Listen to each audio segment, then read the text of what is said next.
அந்தியோக்கியாவில்தான் முதல் முறையாக சீடர்கள் கிறிஸ்தவர்கள் என்னும் பெயர் பெற்றார்கள் என்பது திருத்தூதர் பவுலின் பதிவுகள். அப்போஸ்தலர் நடபடிகள் 11ஆம் அதிகாரம் 1 முதல் 26 வரை உள்ள வசனங்கள். அந்தியோக்கியா நகரம் என்பது தொடக்க திருச்சபையில் எருசலேம் நகருக்கு அடுத்துள்ள முக்கிய நகரம்.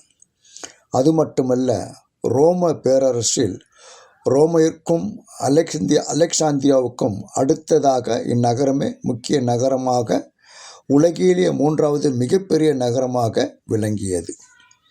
பவுல் இந்நகரை தலைமை நகரமாக கொண்டிருந்தார். இந்நகர் மிகவும் அழகான பரந்த நோக்கம் கொண்ட ஒரு நகரம்.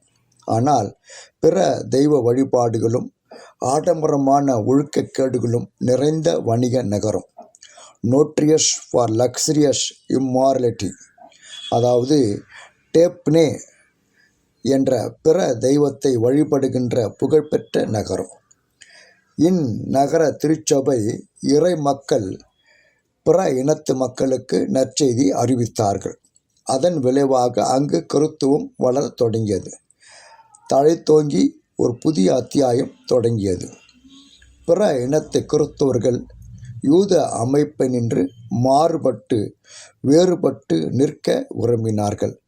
எனவே நம்பிக்கை கொண்டோர் முதலாக சீடர்கள் கிறிஸ்தவர்கள் என்னும் பெயர் பெற்றார்கள். இன்று வரை இப்பெயர் நிலைத்திருக்கிறது. வாழ்வது நானல்ல, கிறிஸ்துவ என்னில் வாழ்கிறார் என திருத்தூதர் பவுல் கூறுவது கிறிஸ்தவர் என அழைக்கப்படும் யாவருக்கும் உரிய சொற்களாகும். நமக்கு விடுவிக்கும் அறைகூவல் என்ன? அந்தியோக்கியா நகர பிற இனத்தை கிறிஸ்தவர்கள் யூத அமைப்பை நின்று மாறுபட்டு வேறுபட்டவர்களாக விளங்கினார்கள். அங்கே ஒரு புதிய சகாப்தம், நியூ இப்போக் உருவானது.